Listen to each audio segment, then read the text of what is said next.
Hello అండి, నమస్తే. నేను Srilakshmi. Welcome back to Srilu smart and simple. ఈరోజు మన వీడియోలో చూసారు కదండి, ఇది మిల్క్ పౌడర్ అనమాట. చక్కగా మనం ఇంట్లోనే తయారు చేసుకోవచ్చు. మనం ఎన్నో రకాల స్వీట్స్లోకి అలాగే పాయసం చేసినప్పుడు కూడా కొద్దిగా మిల్క్ పౌడర్ని యాడ్ చేస్తే పాయసం మరింత రుచిగా ఉంటుంది. అంతేకాకుండా సమయానికి పాలు లేకపోతే మనం చక్కగా టీ కాఫీలు కూడా ఇలా ఈ పౌడర్తో పెట్టుకోవచ్చు అనమాట. ఆల్రెడీ నేను టీ ఎలా పెట్టుకోవాలన్నది వీడియో అప్లోడ్ చేశానండి. ఈ పౌడర్ తయారీ కూడా చాలా సింపుల్ అండి. అంతేకాకుండా మనం ఎలాంటి ప్రిజర్వేటివ్స్ వాడకుండా చేస్తున్నాం కాబట్టి చాలా హెల్దీ కూడాను. ఇప్పుడు ఇంకా వీడియోలోకి వచ్చేసినట్లయితే స్టవ్ పైన ఇలాంటి కాస్త వెడల్పాటి కడాయి కానీ లేదంటే ఒక గిన్నెని కానీ పెట్టుకుని 1 లీటర్ పాలు పోస్తున్నానండి.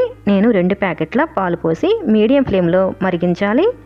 పాలు ఇలా మరుగుతూ ఉండగా కలుపుతూ ఉండాలి. పాలు కాస్త చిక్కబడే వరకు మధ్య మధ్యలో ఇలా కలుపుతూ ఉండాలండి. ఇలా కలుపుతూ ఉంటే చూడండి పాలు చిక్కబడ్డాయి కదా. ఇప్పుడు ఇంకా కంటిన్యూగా కలుపుతూనే ఉండాలి, లేదంటే అడుగు అంటుకుంటుందన్నమాట. అంచులను కూడా ఈ విధంగా క్లీన్ చేసుకుంటూ ఉండాలి. మీకడంతా అంచులకి అంటుకుంటుంది కదా, దాన్ని ఈ విధంగా మధ్య మధ్యలో క్లీన్ చేసుకుంటూ కలుపుతూ ఉంటే చూడండి మనకి పాలంతా ఈ విధంగా తయారవుతుంది. చిక్కగా మనకి చూసారా ఇలా కోవాలాగా తయారవుతుంది అనమాట.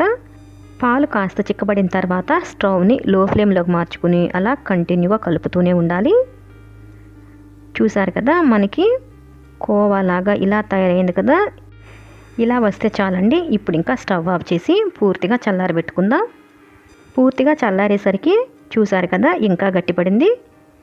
దీన్ని ఇప్పుడు మనం ఇలా చిన్న చిన్న పీసెస్గా చేసుకోవాలి. ఇలా కొద్ది కొద్దిగా కోవాని తీసుకుని ఈ విధంగా చిన్న చిన్న ముక్కలుగా చేసుకోవాలి. దీన్ని మనం ఎండలో ఆరబెట్టుకోవాలండి. ఎండలో బాగా ఎండబెట్టాలన్నమాట, నీడలో కాదండి. ఖచ్చితంగా బాగా ఎండ ఉన్నప్పుడే ఇలా తయారు చేసుకోండి. ఇలా చిన్న చిన్న పీసెస్ చేస్తే మనకి ఎండలో బాగా ఎండుతాయి, చాలా త్వరగా కూడా ఎండుతాయి. దీన్ని చాలా సింపుల్గా ప్రిపేర్ చేసుకోవచ్చండి.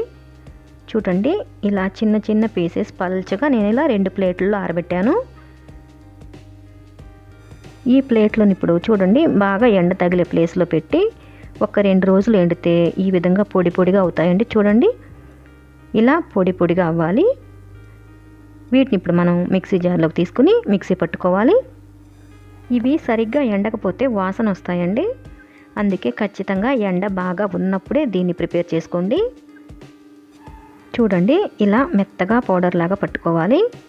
దీన్ని మరలా మనం కొద్దిగా ఇలా జల్లెల్లో జల్లించుకున్నామంటే చిన్న చిన్న గడ్డలు కూడా ఏమీ లేకుండా మెత్తని పౌడర్ అయితే మనకు వచ్చేస్తుంది. జల్లించుకునేటప్పుడు కొద్ది కొద్దిగా మాత్రం వేసుకుని జల్లించుకుంటే మనకి చక్కగా కిందకి దిగుతుంది. చూసారు కదండి మిల్క్ పౌడర్ అనేది ఈ విధంగా తయారైంది. ఈ పౌడర్ని చక్కగా మనం ఒక గాజు సీసాలోకి తీసుకుని ఫ్రిడ్జ్లో స్టోర్ చేసుకోవాలి.